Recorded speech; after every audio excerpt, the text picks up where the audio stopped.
कक्षा 8 कार्यपत्र 96 गद्यांश पद्यांश को पढ़कर समझ के साथ प्रश्नों के उत्तर दे पाएंगे। नीचे दिए गए अनुच्छेद को पढ़कर प्रश्नों के उत्तर दीजिए। मैं पढ़ रहा हूं, आपको मन ही मन सोचना है, विचार करना है, कहानी को याद रखना है। तो देखो, चित्तौड़गढ़ शूरवीरों का शहर है जो पहाड़ी पर बने दुर्ग के लिए प्रसिद्ध है। चित्तौड़गढ़ पहाड़ी पर बना हुआ एक दुर्ग है। दुर्ग यानी किला। उत्तर भारत के सबसे महत्वपूर्ण किलों में से एक चित्तौड़गढ़ का किला राजपूतों के साहस, त्याग और बलिदान का प्रतीक है। चित्तौड़गढ़ का यह किला राजपूतों की वीरता और नारी के अद्वितीय साहस की ढेर सारी कहानियों का गवाह है, सबूत है। चित्तौड़गढ़ मेवाड़ की राजधानी थी। ये वाक्य गलत है बेटा। चित्तौड़गढ़ मेवाड़ की राजधानी थी। यह आएगा चित्तौड़गढ़ है ना, वो मेवाड़ की राजधानी था। राजधानी कौन था? चित्तौड़गढ़ है। इसने राजधानी स्त्रीलिंग देख करके आगे थी लगा दिया। ये थी राजधानी के कारण थोड़ी है। चित्तौड़गढ़ था। चित्तौड़गढ़ पुल्लिंग शब्द है, नहीं समझे क्या? चित्तौड़गढ़ के दुर्ग को विश्व विरासत स्थल घोषित किया गया है। इसे सभी दुर्गों का सिरमौर भी कहा जाता है। सिरमौर मतलब सिरताज, ठीक है ना। यह किला बेड़च नदी के किनारे बना हुआ है और दुनिया भर से लोग यहाँ किले को देखने के लिए आते हैं। अब प्रश्न देखो, चित्तौड़गढ़ किस लिए प्रसिद्ध है? चित्तौड़गढ़ शूरवीरों का शहर है। ये ऊपर लिखा ही पड़ा बेटा। चित्तौड़गढ़ शूरवीरों का शहर है जो पहाड़ी पर बने दुर्ग के लिए प्रसिद्ध है। पहाड़ी का दुर्ग, ठीक है ना। कई जल दुर्ग होते हैं, है ना, कई पहाड़ी दुर्ग होते हैं। ये लिख लेना पहली लाइन यहाँ पर, ठीक है। यहाँ तक प्रसिद्ध है तक। अगला है, चित्तौड़गढ़ का किला कौन सी नदी के किनारे स्थित है? ये नीचे नीचे पड़ा है, बेड़च नदी के। तो लिखना चित्तौड़गढ़ का किला बेड़च, कौन सी की जगह लिख देना बेड़च। बेड़च नदी के किनारे स्थित है। तीसरा है, अर्थ लिख करके वाक्य बनाइए। तो पहले तो अर्थ लिखो सिरमौर, तो लिखो सिरताज। ताज जानते हो? ताज, मुकुट। अब वाक्य बना दो।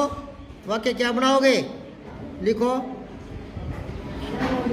चित्तौड़गढ़ सभी दुर्गों का सिरमौर है। सिरमौर है। बलिदान क्या होता है? त्याग। बलिदान क्या होता है? त्याग। भेंट लिख लो, भेंट, ठीक है, ब्रैकेट में लिख दो भेंट। अब वाक्य बनाओ। लिखो चित्तौड़गढ़ राजपूतों के बलिदान का प्रतीक है, ठीक है। अब आओ शूरवीर योद्धा, ठीक है। अब वाक्य में प्रयोग करो शूरवीर का। लिखो महाराणा प्रताप शूरवीर थे। महाराणा प्रताप शूरवीर थे। अगला है अद्वितीय। लिखो अनोखा, जिसके जैसा कोई दूसरा न हो। अद्वितीय, जिसके बराबर दूसरा न हो, ठीक है। तो लिखो चित्तौड़गढ़ का दुर्ग अद्वितीय है। अद्वितीय है। चौथा देखो, चित्तौड़गढ़ का किला किसका प्रतीक है? साहस, त्याग और बलिदान का। लिखो चित्तौड़गढ़ का दुर्ग, चित्तौड़गढ़ का दुर्ग साहस, त्याग और बलिदान का प्रतीक है। पांचवा देखो, दिए गए शब्दों के समानार्थी शब्द लिखने हैं। समानार्थी मतलब शब्दार्थ एक जैसे। तो साहस क्या होता है? लिख दो हिम्मत। विश्व क्या होता है? संसार, जगत, जग, दुनिया। दुर्ग क्या होता है? किला।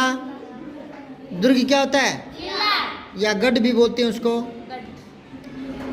प्रश्न 6 देखो, भारत के प्रसिद्ध किलों के नाम और वह किला कहाँ है ये लिखना है आपको। तो पहले तो लिखो किले का नाम। एक तो लिख दो बटनेर दुर्ग, भैटनेर दू गे के ऊपर है बटनेर दुर्ग। अगले में लिख दो मेहरानगढ़ दुर्ग, मेहरानगढ़ मेहरानगढ़। एक लिख दो आप चित्तौड़गढ़, चित्तौड़गढ़। तो लिखो बटनेर दुर्ग कहाँ है ये हनुमानगढ़ में, हनुमानगढ़। और मेहरानगढ़ कहाँ है जोधपुर, जोधपुर में। चित्तौड़गढ़ कहाँ है चित्तौड़गढ़ में, चित्तौड़गढ़। ठीक है। अब आओ 97 गद्यांश पद्यांश को पढ़कर समझ के 7 प्रश्नों के उत्तर दे पाएंगे। तो देखो मैं पढ़ रहा हूँ, ध्यान से मन में याद रखना इस बात को। सांची की पहाड़ियों के बीचों बीच विशाल अर्धगोलाकार, आधा गोला अर्धगोलाकार गुंबद के रूप में एक स्तूप स्थित है। इसे सम्राट अशोक ने बनवाया था। इसके शीर्ष पर कट घेरा नुमा दीवार है जिसे वेष्टनी कहते हैं। इसके मध्य एक के ऊपर एक 3 छतरियां हैं। स्तूप के चारों ओर प्रदक्षिणा पथ है जो पत्थर की वेष्टनी से घिरा है। इस पर चढ़ने के लिए दक्षिण दिशा में 2 सीढ़ियां हैं। स्तूप के चारों ओर जमीन पर एक और वेष्टनी है जिस पर 4 प्रवेश द्वार हैं। इनकी ऊंचाई 10 मीटर है। ये प्रवेश द्वार बालू पत्थर से बने हैं। यहाँ महात्मा बुद्ध से संबंधित प्रतीक चिन्ह भी हैं। वृक्ष उनके ज्ञान और उनके निर्वाण के प्रतीक हैं। निर्वाण यानी मोक्ष, महात्मा बुद्ध को मोक्ष मिला था वो। पहला प्रश्न है गद्यांश को पढ़कर नीचे दिए गए प्रश्नों के उत्तर देने हैं। तो प्रदक्षिणा पथ पर चढ़ने के लिए किस दिशा में सीढ़ियां हैं? दक्षिण। स्तूप के प्रवेश द्वारों की ऊंचाई लगभग कितनी है? 10 मीटर। वृक्ष किसके ज्ञान का प्रतीक है? बुद्ध के। दिए गए शब्दों से रिक्त स्थानों की पूर्ति करनी है। बलुआ पत्थर, वेष्टनी, महात्मा बुद्ध। तो लिखो प्रवेश द्वार बलुआ पत्थर से बने हैं। पहले में बलुआ पत्थर, बेलुआ पत्थर। फिर है प्रतीक चिन्ह से संबंधित है महात्मा बुद्ध। अच्छा, अगला है स्तूप के चारों ओर जमीन पर एक और है, क्या है? वेष्टनी। तीसरा प्रश्न है अगर आप अपने परिवार के साथ दर्शनीय स्थल पर गए हैं या जा रहे हैं और भीड़ के कारण परिजनों से बिछुड़ जाते हैं तो आप क्या करेंगे बताओ भी।